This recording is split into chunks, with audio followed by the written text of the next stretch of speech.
What's up guys, Shindig here. So I thought it'd be interesting to do sort of a commentary style video discussing some of the methods and strategies that our raid team used to progress through some of the heroic encounters on the ICC PTR, starting with Lady Deathwhisper. So to kick things off, you'll notice that we're standing LOS of the boss behind this pillar. Through this positioning, you can actually stand closer to the boss than you would be able to otherwise, and this enables your melee DPS to get slightly better uptime on the pole. Now, I should preface this by saying that this is by no means necessary because this fight is not a DPS race. So if you choose not to do that, that's totally fine. For positioning, we had our tanks group up the adds on the white flare just at the bottom of the steps leading up to Lady Deathwhisper. In this case, one of our tanks doesn't quite bring their adds to the correct spot, but the idea is that we AoE the adds down and then call for stop AoE DPS just before the mind controls go out. With the idea here being that we don't want to accidentally AoE down our friends. Now, in this raid, we had 5 druids that could cyclone, so we had plenty of cyclone coverage, which is like the #1 best ability to use to handle the mind control targets, since it makes them immune to damage that you would deal to them. If you happen to have, less druids, maybe you have to have other casters or classes utilize their own CC that can break when that person takes damage. It may be helpful to have melee DPS run out just before the mind control goes off. But that's going to be a judgment call that you have to make for your raid. Another thing about the mind controls too is that classes that have abilities that can be disruptive, like a Rogue's Cloak of Shadows, or a DK's Anti-Magic Shield, or a Warrior's Intimidating Shout, these classes want to make sure they use these abilities before the mind control and just put them on cooldown. Because if you don't, there's a pretty high likelihood that the mind controlled character is going to press all of your abilities, all of your cooldowns, all of your defensives, etc., which can make trying to CC a little bit more tricky. So, with that out of the way, ideas are grouping the adds up, AoEing them down. Tanks, well, how we had our tanks position is we had them face the adds towards the entrance of the room, just so that melee would always know they could stand behind the fanatics so they don't get cleaved. And then this way also melee have less distance to travel, just going back and forth between the boss. Now, there are some positioning, like different ways you can do positioning on this fight.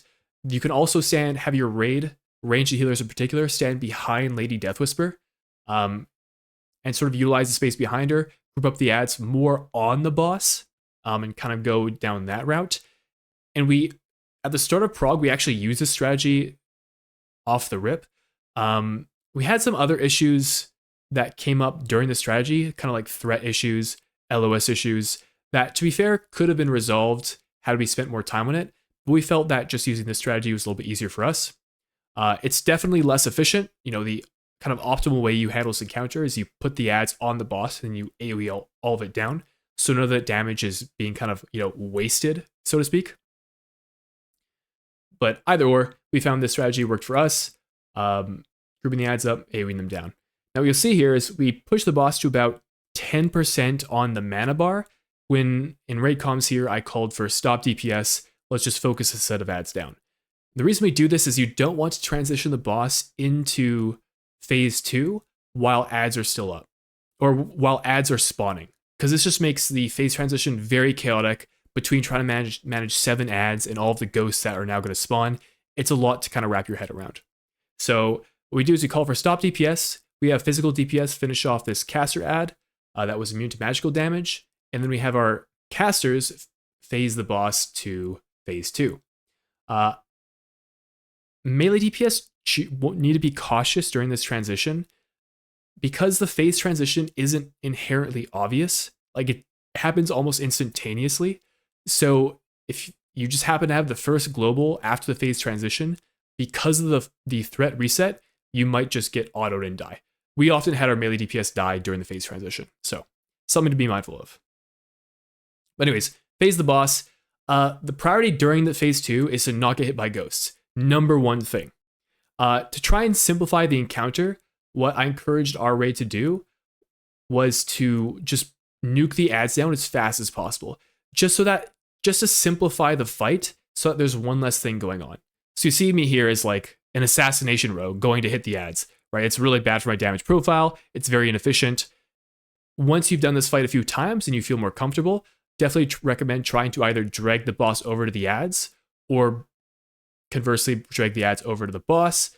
Just make sure you don't cleave any of your raiders on the way with the fanatics. But dragging them together to, again, make that kind of more efficient cleave, more efficient AoE damage. But for us right now, the priority was just don't get hit by ghosts and simplify the fight as much as possible. We see mind control still go out. We still have our druids slamming cyclones. But really, once you're into phase 2, this fight is just avoid the ghosts. You see one ghost just went off there. Ghosts are a little tricky. So we used the Foji Weak Aura pack, and we would get this noise notification when they would spawn.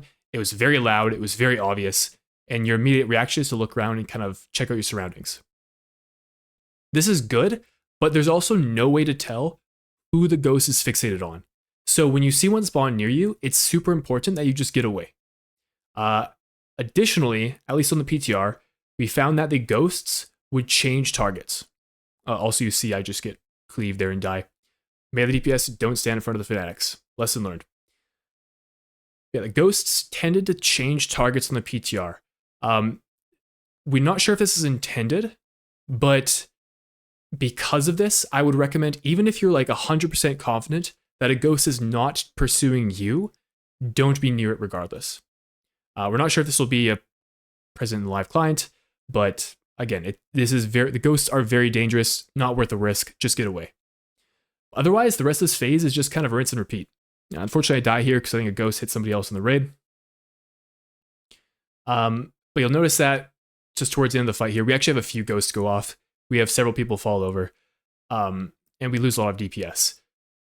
Now, we still managed to kill the boss here because, again, this Berserk timer is very forgiving. This DPS check in this fight is very, very chill.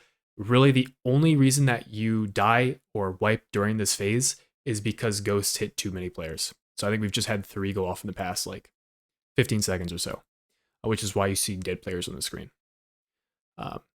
Anyways, rinse and repeat this phase. There's not a lot of new things kind of going on during here. We have our tank also kiting the boss away from the ghosts when they spawn, which is good. As a tank, you want to be mindful of what's around you.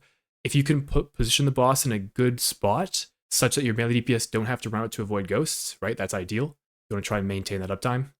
Obviously, the sooner you kill the boss, the less ghost spawns you get, and the easier the fight becomes. So there is some kind of give and take there.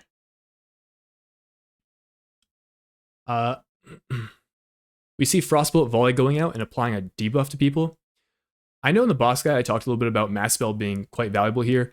I definitely, with our kind of group spread and given how short the debuff lasts, it doesn't seem quite as important as I believe I had thought it would be. You just got to heal out the damage. Or it's more important that you heal people up from the Frostbolt Volley in case a ghost goes off than it is, I think, dispelling that debuff. And the debuff only lasts like 4 seconds.